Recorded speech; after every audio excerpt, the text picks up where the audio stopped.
الحمد لله نحمده ونستعينه ونستغفره ونؤمن به ونتوكل عليه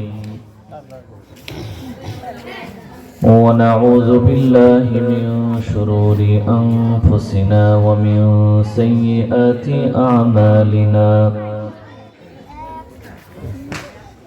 من يهده الله فلا مضل له ومن يضلله فلا هادي له ونشهد أن لا إله إلا الله وحده لا شريك له ونشهد أن سيدنا وسندنا وحبيبنا وحبيب ربنا وطبيبنا وطبيب قلوبنا ومولانا محمدا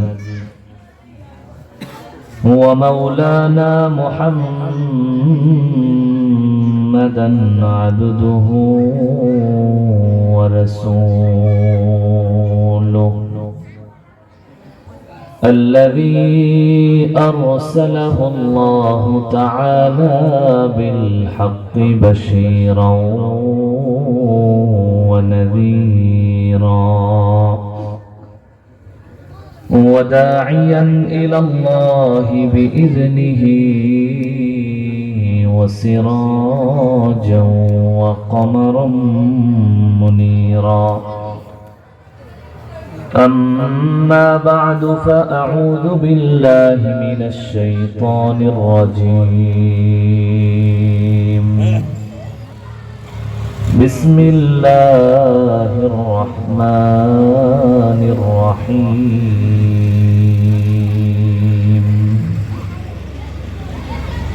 فمن زحزح عن النار وأدخل الجنة فقد فاز وما الحياة الدنيا إلا متاع الغرور وقال رسول الله صلى الله عليه وسلم اغتنم خمسا قبل خمس شبابك قبل هرمك وصحتك قبل مرضك وغناك قبل فقرك وفراغك قبل شغلك وحياتك قبل موتك أو كما قال عليه الصلاة والسلام سبحانك لا علم لنا إلا ما علمتنا إنك أنت العليم الحكيم حضرت مولانا قاری মুফতি খৈরুল আমিন সাহেব দামাত বরকাতুহুম আলিয়া কথা বলেছেন জাতির শ্রেষ্ঠ সন্তান দাঈ ইলাল্লাহ বিশিষ্ট ইসলামী চিন্তাবিদ ও গবেষক গোলাম মাশায়েখ আমার সামনে উপবিষ্ট দিন প্রিয় ইসলাম প্রিয় সম্মানিত মুরব্বিয়ানে আযম সমবয়স্ক বন্ধু স্নেহের ছোট ভাই পর্দার অন্তরাল থেকে আলোচনা শুনছেন শ্রদ্ধেয়া সম্মানিতা মা এবং বোনেরা মহান মুনিব আল্লাহ রাব্বুল আলামিনের দরবারে শুকরিয়া আদায় করছি যে আল্লাহ রাব্বুল আলামিন আমাদেরকে আজকের এই কোরআনের বাগান তথা জান্নাতের বাগানে উপস্থিত হওয়া এবং কোরআন হাদিসের কথা শুনবার মেজাজ দান করেছেন। আমরা সবাই অন্তরের অন্তঃস্থল থেকে কালিমাতুর শুকর আদায় করছি, সবাই পড়ি আলহামদুলিল্লাহ। মুহতারাম হাজিরিন, খুব লম্বা চড়া কথা হবে না, কিন্তু গুরুত্বপূর্ণ কথা বলার চেষ্টা করব ইনশাআল্লাহ। এই পৃথিবীর প্রত্যেকটা মানুষ দুনিয়াতে সফলতা চায়। কি চাই বলেন তো? সবাই মুখ খুলেন, কি চাই? সফলতা। আপনি চান না বাবাজি? আপনি চান না? আপনিও চান, আমিও চাই, সবাই চাই দুনিয়াতে একটা জিনিস, সেটা হচ্ছে সফলতা। সফল হতে চাই না এরকম কোন বয়সের কোন মানুষ আপনি পৃথিবীতে খুঁজে পাবেন। সে বুড়া হোক আর জোয়ান হোক, পুরুষ হোক আর মহিলা হোক, শিক্ষিত হোক আর অশিক্ষিত হোক, সবাই চাই সে যেন দুনিয়াতে কি হতে পারে? সফল হতে পারে। মাশাআল্লাহ। কিন্তু আশ্চর্যের বিষয় হলো, এক শ্রেণীর মানুষ আছে, তারা আল্লাহ রাব্বুল আলামিন তাদেরকে সামর্থ্য দিয়েছেন, তৌফিক দেন, তারা দুনিয়াতে সফলতার ডেফিনেশন বুঝে, সংজ্ঞা বুঝে এবং সেই অনুপাতে সফল হয়ে যায়। এটা হলো এক প্রকার মানুষ। দ্বিতীয় আরেকটা শ্রেণী হলো, এরাও সফল হতে চায়, সফলতার সংজ্ঞাও বুঝে যে সফলতা কাকে বলে, কোন জিনিসের নাম প্রকৃত সফলতা, কিন্তু তারা জানার পরেও নিজে সফল হতে পারে না, লাইনচ্যুত হয়ে যায়। আল্লাহ রাব্বুল আলামিনের পক্ষ থেকে তারা তৌফিক প্রাপ্ত হয় নাই। দ্বিতীয় শ্রেণী। প্রথম শ্রেণী জানে এবং সফল হয়ে যায়, দ্বিতীয় শ্রেণী জানে কিন্তু সফল হতে পারে না, লাইনচ্যুত হয়ে যায়, অপদস্থ হয়ে যায়। তৃতীয় আরেকটা শ্রেণী আছে, তারা জানেই না আসলে কোন জিনিসটাকে প্রকৃত সফলতা মনে করা হয়। 3 নম্বর শ্রেণী মনে করে যে দুনিয়াতে একটা ভালো থাকার মতো বাড়ি, একটা আরামের গাড়ি, কিছু টাকা পয়সা, ক্ষমতা, জমিদারি, কিছু মাতব্বরি আর কিছু পরিচয় পরিচিতি, এগুলি জোগাড় করতে পারার নামই মনে হয় দুনিয়াতে সফলতা। এটা তৃতীয় শ্রেণীর মানুষ মনে করে। আমি সফলতা নিয়ে মানুষকে কয় ভাগে ভাগ করলাম? 3 ভাগে। প্রথম ভাগ, তারা সফলতা কাকে বলে সেটা জানে এবং সে অনুযায়ী সে চেষ্টা করে সফল হয়ে যায়, এরা সবচেয়ে সফল মানুষ। দ্বিতীয় শ্রেণী জানে সফলতা কাকে বলে, কিন্তু সে সফল হতে পারে না, লাঞ্ছিত হয়, অপদস্থ হয়। আর তৃতীয় যে শ্রেণীটা, তারা জানেই না সফলতা কাকে বলে, অনর্থক একটা জিনিসকে সামনে রেখে মনে করে এটার নামই সফলতা। তো আমি আপনাদের কাছে একটু জানতে চাই, আশার নাম কখনো সফলতা হতে পারে না। সফলতা কি?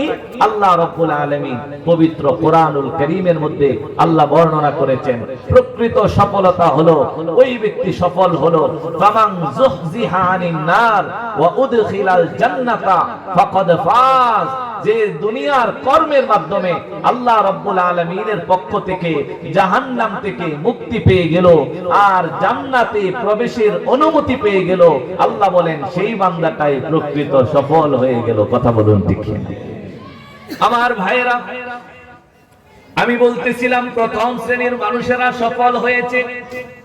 সেই সমস্ত মানুষেরা কারা? যারা দুনিয়ার মধ্যে সফলতাকে বুঝতো এবং সফল হতে পেরেছে।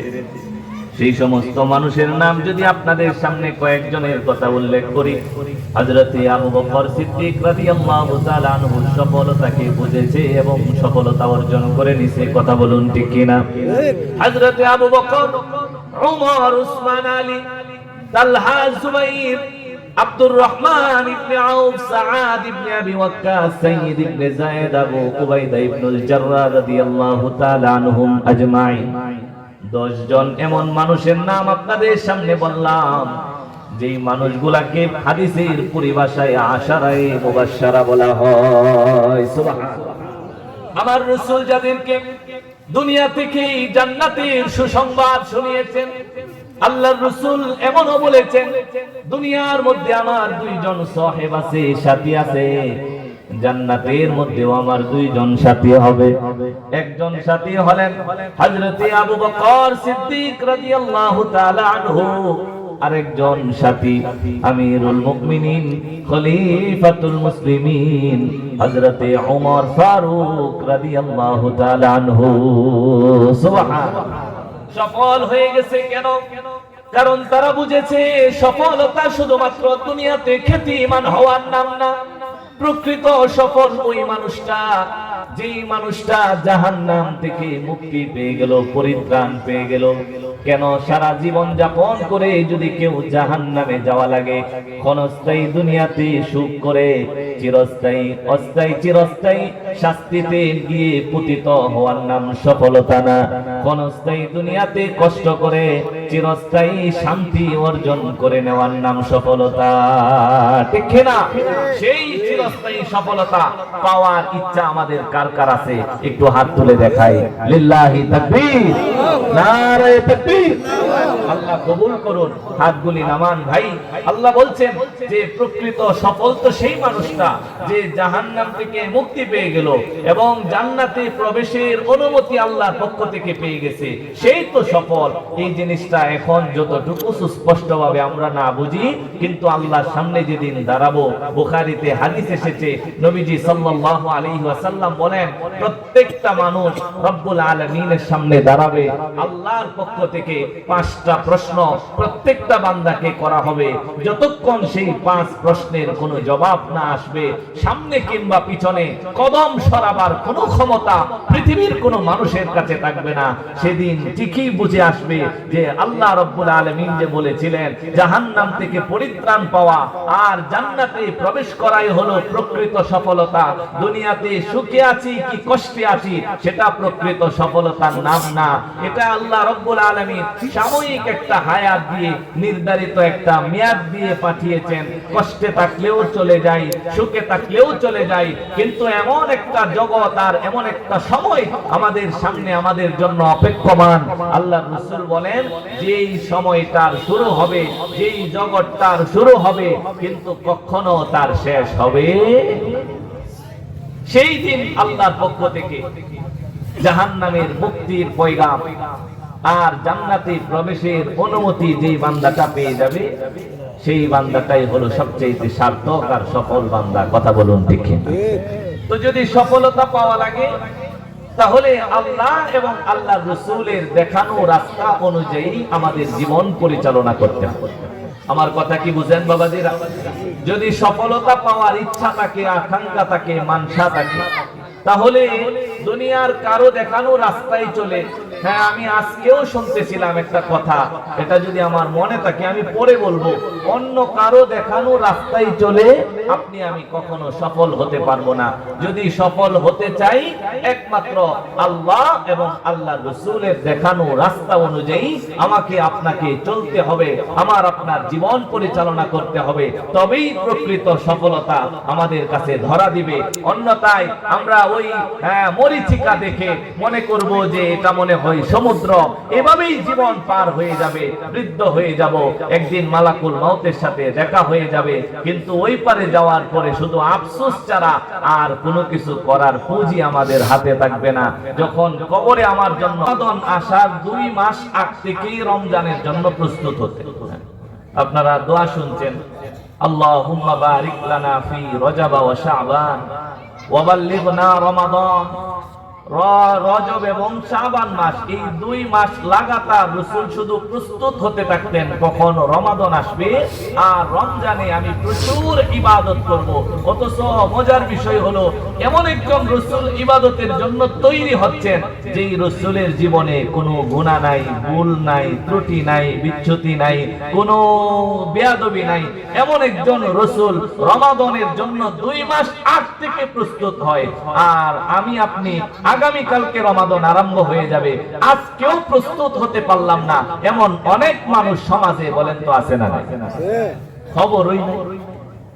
আগামী কাল যে রমাদান শুরু হয়ে যেতে পারে, এই ধরনের কোনো মানসিকতাই নাই। অথচ যদি আগামী কালকে আপনার ছেলেটা ইউরোপ থেকে আসতো, সৌদি থেকে আপনার ছেলেটা 10 বছর পরে, এরপরে আপনার ছেলেটা বাড়িতে আসতেছে, আগামী কালকে আসবে, আজকে আপনার দিলটা কি আনন্দিত থাকে। আমার ছেলেটা আগামী কালকে দেশে আসবে, একটা মাইক্রো আগেই কথাবার্তা বলে রাখতেন যে ওইটার দিকে কিন্তু ল্যান্ড করবে বিমান, আমার কিন্তু যা লাগবে, বাড়িতে কেউ অনেক মানুষ যা। আমার ভাইয়েরা, আপনার টয়লেটটা একটু নোংরা আছে, ছেলে আসবে, আপনি কিন্তু পরিষ্কার করে ফেলবেন। কেন? কারণ ছেলেটা দূর থেকে আসছে। একটা ছেলে আসবে আপনার, এতে যদি এত ব্যাপক প্রস্তুতি আপনি নিয়ে থাকেন, তাহলে একটা রমাদান আসতেছে আপনার কাছে, আপনার কেমন প্রস্তুতি আর যত্নের সাথে রমাদানের অপেক্ষা করার দরকার ছিল একটু চিন্তা করেন। রমাদান আসতেছে, আমি আপনি মনে করতেছি যে রমাদান আসতেছে মানে কি একটা মাস আসতেছে নাকি? অন্য মাসে দিনে খাইতাম আর এই মাসে রাত্রে খাবো। অন্য মাসে তারাবির নামাজ নাই আর এই মাসে তারাবির নামাজ পড়বো। অন্য মাসে সাহারি নাই, এই মাসে সাহারি আছে। অন্য মাসে ইফতার নাই, এই মাসে ইফতার আছে। এইটুকুর পরিবর্তনের নাম কি রমাদান? আপনারা কথা বলেন, এইটুকু পরিবর্তনের নাম কি রমাদান? আমি একটা বিষয় নিয়ে কথা বলার জন্য উঠছি, কিন্তু আমার কথাগুলি ওইদিকে অনাকাঙ্ক্ষিত ভাবেই চলে যাচ্ছে। সুতরাং আমি আটকাবো না। আমি মনে করি আজকে এই কথাগুলি সবচেয়ে বেশি উপযুক্ত কথা এটা আমাদের জন্য। কেন আমরা অনেক গাফেল। আগামীকালকে রমাদান আরম্ভ হতে পারে, অথচ রমজানের পূর্ণ প্রস্তুতি এখনো আমি নিতে পারলাম না। আমি কি রসুলের ওই হাদিসের অনুযায়ী দুর্ভাগা হয়ে যাব নাকি, যার ব্যাপারে রসুল বলেছেন ওই ব্যক্তি ধ্বংস হোক যে ব্যক্তি রমাদান পেল কিন্তু নিজের জীবনের গুনাহ মাফ করাইতে পারল না? আমার ভাই, এই কারণে সোচ্চার হতে হবে। আগামীকালকে রমাদান আরম্ভ হবে, এর মানে কি আপনি জানেন? আল্লাহ রসুল কি কথা বলছে আপনি একটু খেয়াল করছেন? রসুল বললেন, ইযা জাআ আউয়ালু লাইলাতিন মিন রমাদান। হযরত আবু হুরায়রা রাদিয়াল্লাহু তাআলা আনহু থেকে হাদিস আসছে, আল্লাহ রসুল বলেন, যখন রমাদানের প্রথম রাত্রি আরম্ভ হয়ে যায়, যদি চাঁদ দেখা যায়, আগামীকালকে রাত্রির কথা বলতেছি, আল্লাহর রাসূল বলেন যখন রমাদানের প্রথম রাত্রি চলে আসে, সুফিদাতিশ শায়াতিন, নবী বলেন যত শয়তান আছে সমস্ত শয়তান গুলাকে আল্লাহর পক্ষ থেকে শৃঙ্খলাবদ্ধ করে ফেলা হয়। সুবহানাল্লাহ। আপনারা হয়তো শুনে থাকবেন মসজিদে ইমাম আমাদেরকে বলেছেন, কিন্তু আবারও কথাগুলি রিপিট করার কারণ হলো আমাদের অবস্থা এতটা দুরবস্থা, আমাদের বাস্তবতা এত কঠিন যে প্রতি জুমাতে আমাদের জীবন আদর্শ আর করণীয় সম্পর্কে মসজিদে খুতবা হয়, আলোচনা হয়, কিন্তু আমাদের মসজিদের যাতায়াতটা এত বিলম্বে হয় যে ইমামের মূল্যবান কথাগুলি শোনার সৌভাগ্য আমাদের হয় না। ঠিক কিনা? এই কারণে আগে আগে যাওয়া দরকার। আমার ভাইরা, আল্লাহর রাসূল বলেন যখন রমাদানের প্রথম রাত্রি আরম্ভ হয়, আল্লাহ রাব্বুল আলামিন আদেশ দেয় ফেরেশতাদেরকে সুফিদাতিশ শায়াতিন, শয়তানগুলোকে শৃঙ্খলাবদ্ধ করা হয়। কেন? আমার বান্দা কষ্ট করে রোজা রাখবে, রোজা অবস্থায় কোন শয়তান যেন আমার কোন রোজাদারকে ধোঁকা দিতে না পারে। সুবহানাল্লাহ। নবী বলেন এক নাম্বার শয়তানদেরকে বেঁধে ফেলা হয়। দুই নাম্বার আল্লাহ রাসূল বলেন ওয়া তুফাত্তাহু আবওয়াবুল জান্নাহ, জান্নাতের যতগুলি দরজা আছে আল্লাহ রাব্বুল আলামিনের পক্ষ থেকে সমস্ত দরজাগুলি আমার আপনার মতো গুনাহগারের জন্য আল্লাহ রাব্বুল আলামিন উন্মুক্ত করে দেয়, খুলে দেয়। নবী বলেন একটা দরজাও রমাদানে বন্ধ রাখা হয় না। জোরে কোন সুবহানাল্লাহ। শয়তানকে বেঁধে ফেলা হয়, জান্নাতের দরজাগুলি খুলে দেওয়া হয়। নবী বলেন ওয়া তুগাল্লাকু আবওয়াবুন নার, জাহান্নামের যতগুলি দরজা আছে আল্লাহ সবগুলাতে তালা লাগায় দেয়। সুবহানাল্লাহ। একটা দরজাও রমাদানে খোলা থাকে না, জাহান্নাম সব বন্ধ। এরপরে নবী কি বলেন? একজন ঘোষণাকারী ঘোষণা করে ইয়া বাগিয়াল খায়র আকবিল, চিৎকার করে প্রতি রাতে ডাকতে থাকে দুনিয়ার ওই সমস্ত মানুষদেরকে যে মানুষেরা কল্যাণের আশা করে, নেক কাজ করে।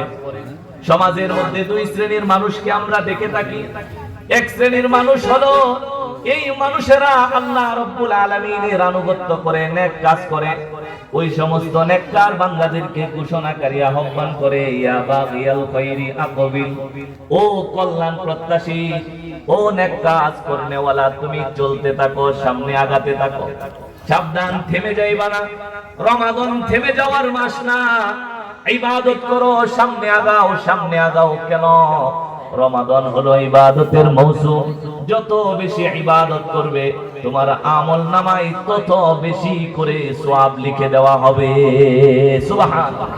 আবার নবী বলেন, আবার ডাকতে থাকে দুনিয়ার ওই সমস্ত মানুষদেরকে যেই সমস্ত মানুষেরা দুনিয়ার মধ্যে অপকর্ম করে, আল্লাহর নাফরমানি করে, অকল্যাণ প্রত্যাশা করে, তাদেরকে ডাকে ইয়া বাগিয়া শাররি আকসির, ও দুনিয়ার অকল্যাণ প্রত্যাশী, আর সামনে এগোবে না, থেমে যাও, থেমে যাও, নাফরমানি আর করা যাবে না, আল্লাহর কাছে ক্ষমা চাও, আল্লাহ রাব্বুল আলামিন তোমার গুনাহ ক্ষমা করার জন্য অপেক্ষায় আছে। সুবহানাল্লাহ। ভাই, এইভাবে রমাদান আমাদের সামনে আসে। তো আমি মনে করি, আমি আপনি যদি সফল হতে চাই, আমার আপনার সবচেয়ে সুবর্ণ সুযোগ হলো 12টা মাসের মধ্যে 11 মাসকে আলাদা করে এই মাহে রমাদান। এই মাহে রমাদান যদি কেউ তার সফলতার জন্য বেছে নেয়, আল্লাহ রাব্বুল আলামিনের কাছে সে নিশ্চিত দামি হয়ে যাবে। কেন? এই মাস এমন এক মাস, এই মাসের প্রত্যেকটা দিনের প্রতিটা মুহূর্তে আল্লাহ রাব্বুল আলামিন গুনাহগারকে ক্ষমা করে। রাতের প্রত্যেকটা মুহূর্তে আল্লাহ রাব্বুল আলামিন গুনাহগারকে ক্ষমা করে। সুতরাং এই মাসে যদি আল্লাহর প্রিয় হওয়া না যায়, তাহলে আমার আপনার জন্য আর কোন সুবর্ণ সুযোগ সামনে নাই। কথা বলুন ঠিক ঠিক। আল্লাহ আমাদেরকে কবুল করুন, জোরে কোন আমিন। আমি একটা হাদিস আপনাদের সামনে পড়েছিলাম, সফল হতে গেলে আমার আপনার জীবনটাকে কিভাবে কাটানো দরকার। নবীজি সাল্লাল্লাহু আলাইহি ওয়াসাল্লাম বলেছেন, যদি সফল হতে চাও তাহলে 5টা জিনিসকে দুনিয়াতে কাজে লাগাও, বিপরীত 5টা জিনিস তোমার কাছে আসার আগে। আমার কথা বুঝতেছেন? কয়টা জিনিসকে কাজে লাগাও? 5টা জিনিস। এটা আজকে সবাই একেবারে দিলের মধ্যে বসায় নেবেন এই কথাটা। নবীর এই হাদিসটা যে 5টা জিনিসকে কাজে লাগাও, বিপরীত 5টা জিনিস তোমার কাছে আসার আগে, ওই বিপরীত দিকগুলো আসার আগে তোমার কাছে যে যেই জিনিসগুলো আছে গনিমত, এই গনিমত গুলাকে তুমি কাজে লাগিয়ে ফেলো। এরকম কয়টা গনিমত আছে? আরো জোরে কোন কয়টা? 5টা। নবী বলেন, 1 নাম্বার, আপনারা একেবারে কোট করে নেবেন, আল্লাহ রাসূল বলেন, ইগতানিম খামসান ক্বাবলা খামসিন, 5টা জিনিস আসার আগে বাকি 5টা জিনিসকে তুমি কাজে লাগিয়ে ফেলো। নবী বলেন, 1 নাম্বার, শাবাবাকা ক্বাবলা হারামিক, তুমি বৃদ্ধ হওয়ার আগে যৌবন কালকে কাজে লাগাও। সুবহানাল্লাহ। দেখেন আল্লাহ রাসূলের মেসেজগুলো কত সুন্দর। নবীজি বলতেছে, মানুষের যৌবন কালও আছে, বৃদ্ধ কালও আছে। একটা মানুষের স্বাভাবিক প্রবাহমান জীবনকে যদি আপনি বিভক্ত করেন, কথাগুলি একটু কঠিন, একটু খেয়াল করবেন। আপনি যদি একটা মানুষের স্বাভাবিক জীবনের যে ধারাটা, সেটাকে যদি আপনি বিভক্ত করেন, তাহলে 3 কালে ভাগ করতে পারবেন। একটা হলো শৈশবকাল, একটা হলো যৌবনকাল, আর একটা হলো বৃদ্ধকাল। মানুষ শৈশবে থাকে, মানুষ ওই যুবক হয়, আবার এই মানুষটাকে আল্লাহ যদি স্বাভাবিক হায়াত দেয়, তাহলে সে যৌবনের পরে কি হয়? বুড়া। একটু খেয়াল করবেন, এই মানুষটার যে তার জীবনে 3টা কাল অতিক্রম করে, শৈশবে মানুষটা অসহায় থাকে, পরনির্ভর থাকে। শৈশব অবস্থায় তার একটা জিনিসের দরকার পড়ছে, স্কুলে যাবে, ব্যাগ দরকার, নিজে নিজে ব্যাগের টাকা উপার্জন করে কিনতে পারে না, আব্বার কাছে যাওয়া লাগে, বাবার কাছে যাওয়া লাগে। যৌবন বয়সে করা সম্ভব না অসম্ভব? জোরে বলে সম্ভব। কিন্তু আপনার কাছে ওই সক্ষমতা থাকার পরেও আপনি কোনো নাফরমানি করলেন না, 5 ওয়াক্ত নামাজ পড়লেন, রমজানে রোজা রাখলেন, তাসবিহ পড়লেন, আল্লাহর সমস্ত কাজগুলাতে আপনি অগ্রগামীর সাথে ভূমিকা রাখলেন। ভাই, আল্লাহ রাসূল বলেন, যৌবনের ইবাদত আল্লাহর কাছে সবচেয়ে দামি ইবাদত। বুড়া বয়সে মানুষের কোনো কাজ নাই, এখন ঝগড়া লাগেও পারবে না, কোনো নারীর দিকে তাকানোর চাহিদাও নাই। এখন মসজিদে আসবে, ইবাদত করবে, তাসবিহ তাহলিল করবে, আল্লাহ বিল্লাহ করবে, এটাই স্বাভাবিক বিষয়। কিন্তু একটা লোক যখন যৌবনকে আল্লাহর রাস্তায় কাজে লাগায়, নবী বলেন এই ইবাদত আল্লাহর কাছে সবচেয়ে প্রিয়। সুবহানাল্লাহ। এই কারণে আমার যুবক ভাই যারা আছে, আমি বিশেষ করে আপনাদেরকে ফোকাস করে বলতে, যৌবন আল্লাহর পক্ষ থেকে দেওয়া একটা বিশেষ আমানত, এটার খেয়ানত করা যাবে না। আমি বলেছিলাম হাসরের মাঠে আল্লাহর সামনে যখন বান্দা দাঁড়াবে, আপনি দাঁড়াবেন, আমি দাঁড়াবো, কথাগুলি খুব ভেঙে ভেঙে বলতেছি, আপনিও দাঁড়াবেন, আমিও দাঁড়াবো। আল্লাহ কয়টা প্রশ্ন করবে? 5টা। এর মধ্যে একটা এক্সেপশনাল প্রশ্ন হবে, তুমি জবাব দাও তোমার হায়াতের যৌবন কালটাকে কিভাবে কাটিয়েছো। 5টা প্রশ্নের দ্বিতীয় প্রশ্নটাই হবে, জবাব দাও যৌবন কাল কিভাবে কাটিয়েছো। এখন আপনি যদি যেমন তেমন ভাবে কাটান, যেইভাবে মন চাইছে এইভাবে কাটাইছে, যেদিকে মন চাইছে সেদিকে গেছে, আল্লাহর 5 ওয়াক্ত নামাজের কোনো জিম্মাদারি আপনার মধ্যে ছিল না। আপনি বরঞ্চ সুযোগ নিছেন যে এখনই নামাজ পড়ে কি করব, আর একটু বয়স টয়স হোক, নারী দুরি ভালো করে পাকো। এইভাবে যদি যৌবন কাটান, খোদার কসম সেদিন আল্লাহর সামনে আপনি ধরা খেয়ে যাবেন, জবাব দিতে যেতে পারবেন না। আল্লাহ আমাদেরকে বাঁচান, জোরে কোন না। আমার ভাইয়েরা, আল্লাহর রাসূল বলেন 5টা জিনিসকে কাজে লাগিয়ে ফেলো, বিপরীত 5টা জিনিস তোমার কাছে এসে পৌঁছাবার আগে। 1 নাম্বার নবী বলেন শাবাবাকা ক্বাবলা হারামিক, বার্ধক্য তোমার কাছে আসার আগে যৌবনকালকে কাজে লাগাও। কেন? কারণ যৌবনকাল হলো প্রত্যেকটা মানুষের জীবনের সবচেয়ে গুরুত্বপূর্ণ মুহূর্ত। যৌবনে কেউ যদি আল্লাহর ইবাদত করতে পারে, আল্লাহ রাব্বুল আলামিন এত বেশি খুশি হয় যে খুশিটা আপনি বৃদ্ধ বয়সে আল্লাহর ইবাদত করে পাবেন না। নবীজি সাল্লাল্লাহু আলাইহি ওয়াসাল্লাম হাদিসের মধ্যে সুসংবাদ দেন, বুখারীর বর্ণনা। নবী বলেন কাল কিয়ামতের মাঠে আল্লাহ রাব্বুল আলামিন 7 শ্রেণীর মানুষকে আল্লাহর আরশের ছায়ার নিচে জায়গা দিয়ে দিবেন। নবী বলেন এর মধ্যে 1 শ্রেণী হলো শাবুন নাশাআ ফি ইবাদাতি রাব্বিহি। দুনিয়ার ওই সমস্ত যুবকেরা, যেই যুবকেরা নিজের যৌবনকাল আল্লাহ রাব্বুল আলামিনের আনুগত্যের মধ্যে কাটিয়েছে, আল্লাহর ইবাদত করেছে, নাফরমানি করে নাই, সওয়াবের কাজ করেছে, গুনাহের কাজ করে নাই। নবী বলেন হাসরের মাঠে আল্লাহ সেদিন ওই সমস্ত যুবকদেরকে ডেকে ডেকে আল্লাহর আরশের রহমতের ছায়ার নিচে জায়গা দিবে। সুবহানাল্লাহ।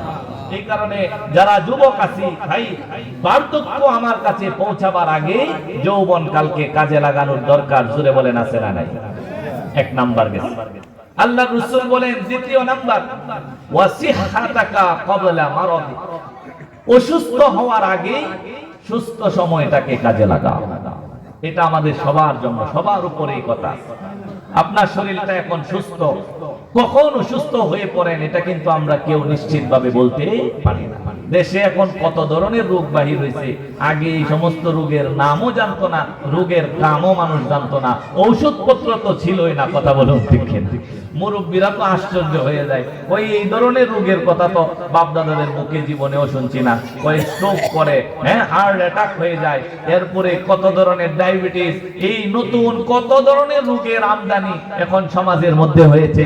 এই যে কোনো একটা রোগে আপনি আক্রান্ত হয়ে যাওয়ার পরেই আপনার বুঝে আসবে যে সুস্থতা আল্লাহর পক্ষ থেকে কত বড় নিয়ামত। এই কারণে নবী বলেন ও উম্মতেরা, কখন অসুস্থ হয়ে যাও সেটা কিন্তু কেউ বলতে পারো না। এই কারণে সিহাতাকা ক্বাবলা মারাদিক, অসুস্থ হওয়ার আগেই সুস্থ সময়টাকে কাজে লাগাও।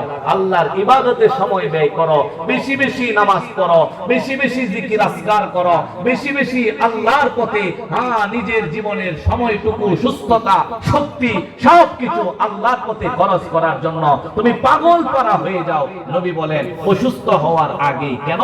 সুস্থ অবস্থায় মানুষ যেই কাজগুলি করতে পারে, অসুস্থ হলে কখনো তার পক্ষে সম্ভব।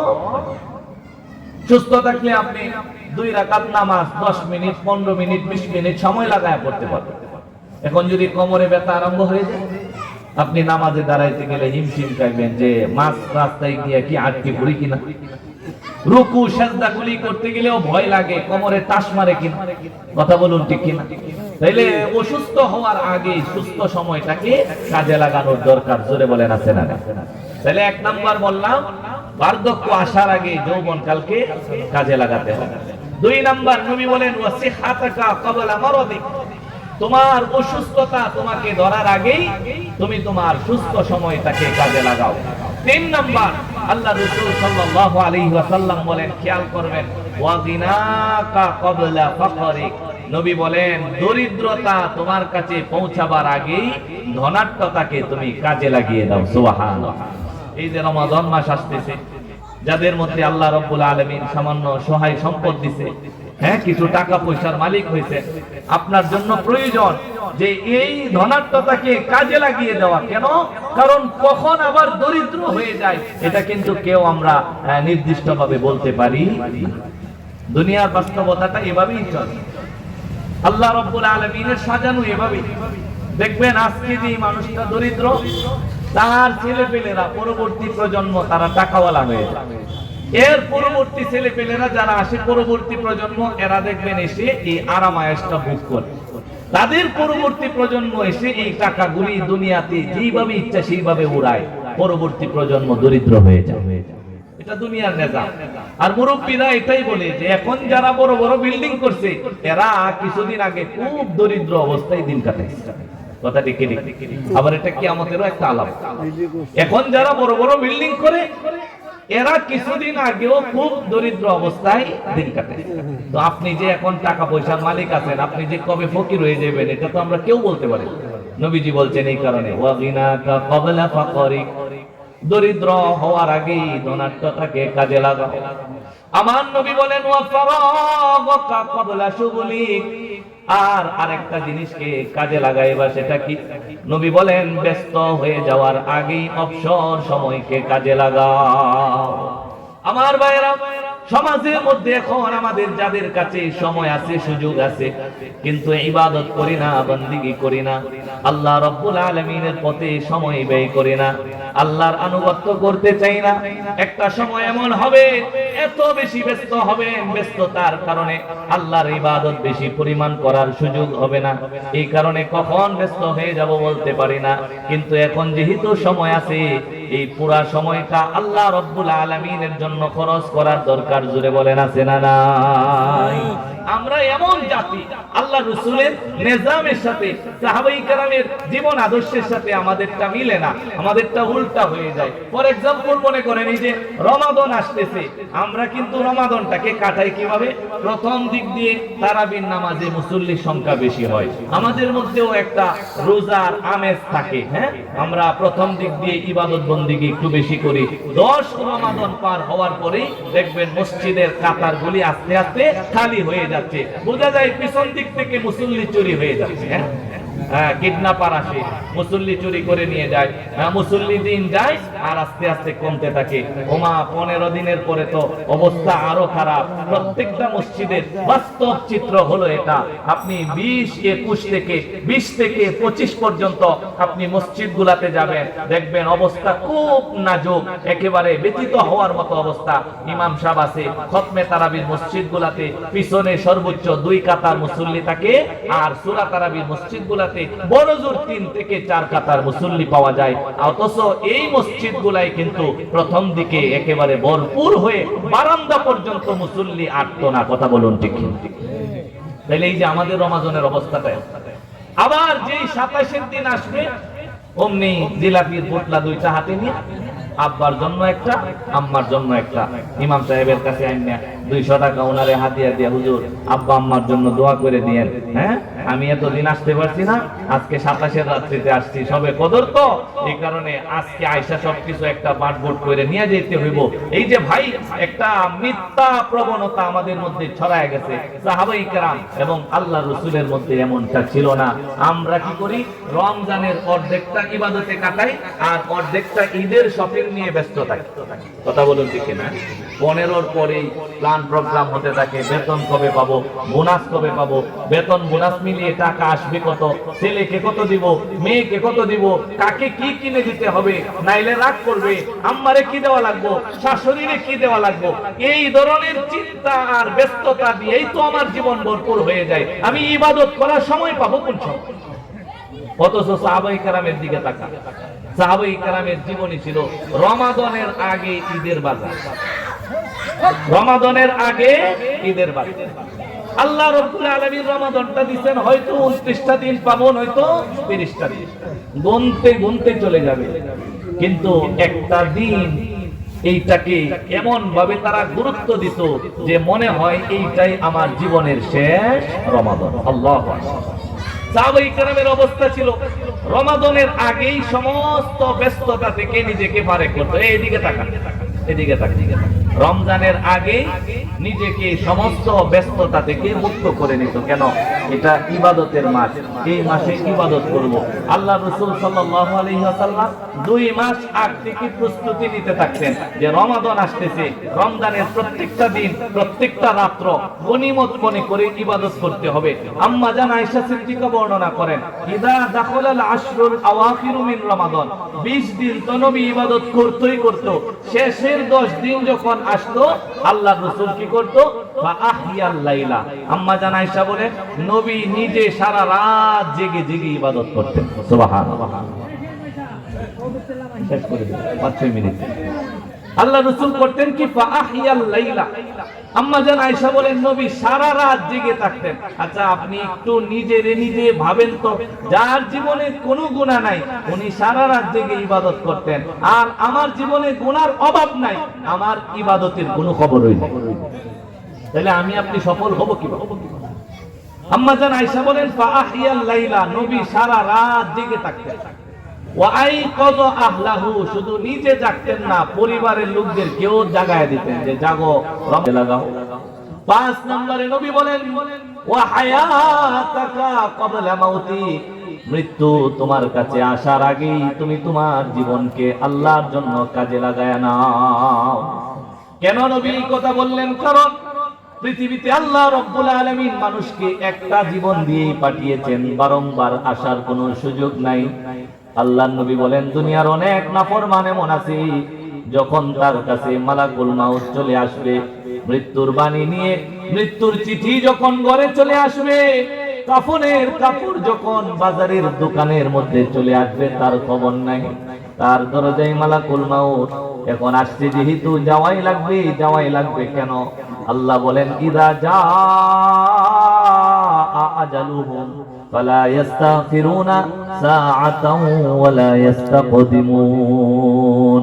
মরণ এমন এক অবধারিত জিনিসের নাম, এমন এক বিষয়ের নাম হলো মরণ। আল্লাহ রাব্বুল আলামিন বলেন নির্ধারিত সময়ে লেখা আছে, যখন লেখা তখনই রওনা করা লাগবে, চাইলেও এক মুহূর্ত দেরি করার সুযোগ নাই। আর 1000 বার কামনা করলেও এক মুহূর্ত আগে রওনা করার সুযোগ নাই।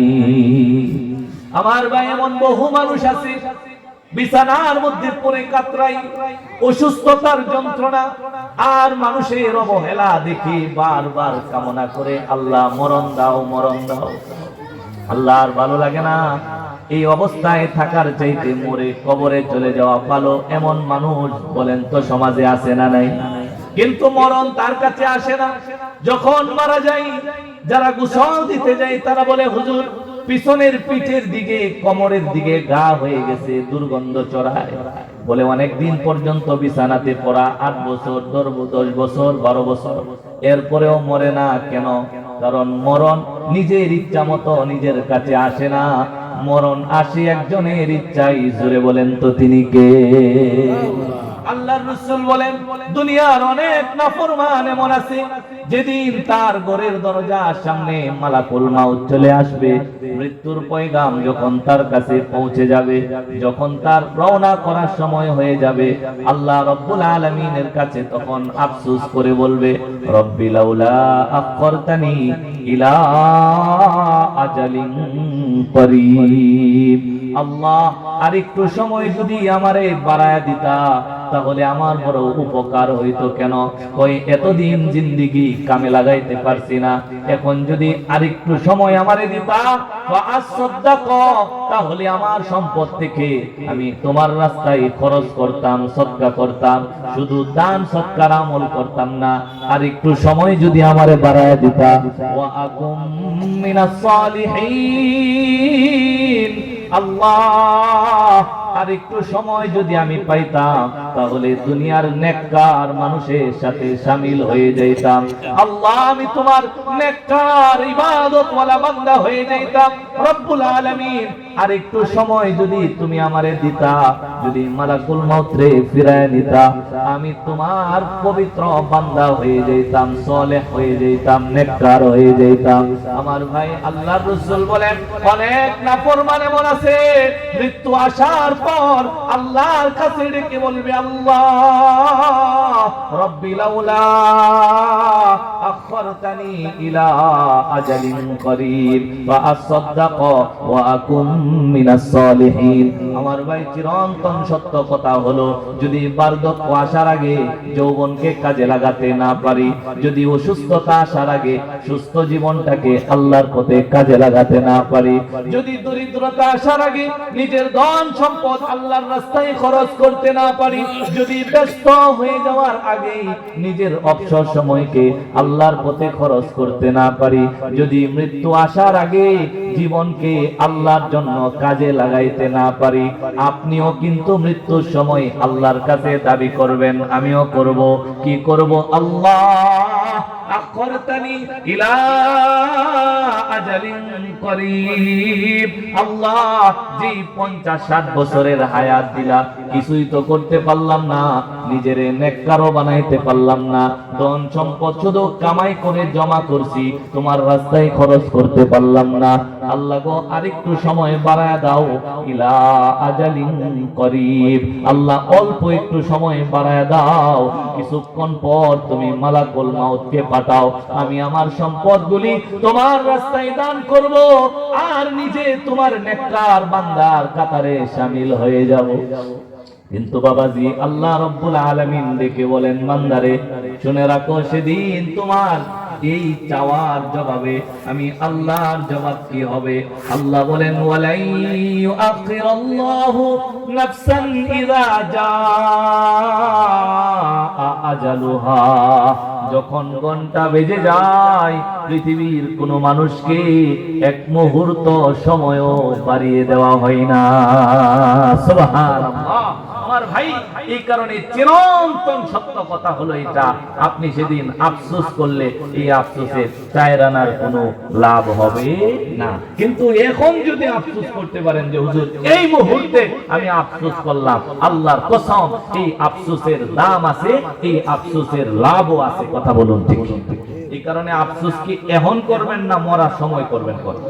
আপনারা এখন করবেন না মৃত্যুর সময়, এখন করেন, আজকে রাতে করেন। আমার ভাই, আল্লাহর কসম করে বলতেছি, যদি আজকে এই কথাটা কেউ নিজের ভিতরে ঢুকাতে পারে যে আমি নিজের জন্য তো কিছু করতে পারলাম না, যা করলাম সব তো অন্যের জন্য, ছেলের জন্য করলাম, মেয়ের জন্য করলাম, বিবির জন্য করলাম, পরিবারের জন্য করলাম, গ্রামের জন্য করলাম, আমার জন্য করলাম কি?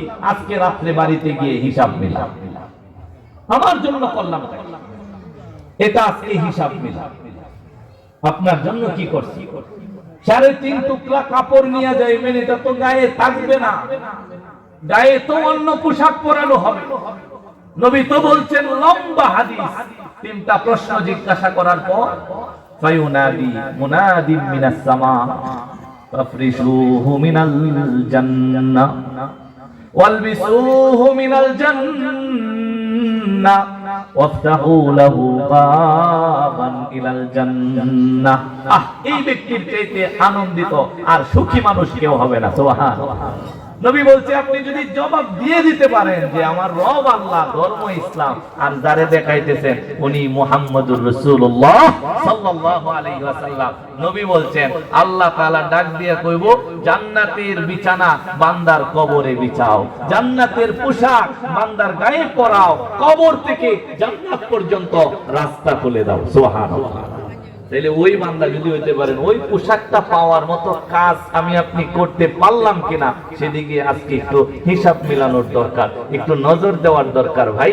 আর যদি ওই মানুষটার কাতারে শামিল হয়ে যান যার জন্য আল্লাহ ডেকে বলবেন জাহান্নামের বিছানা কবরে বিছা, জাহান্নামের আগুনের পোশাক তার গায়ে পরা, জাহান্নাম থেকে কবর পর্যন্ত রাস্তা খুলে, সেদিনও আফসোস হবে, কিন্তু সেই আফসোসের কোনো মূল্য হবে না।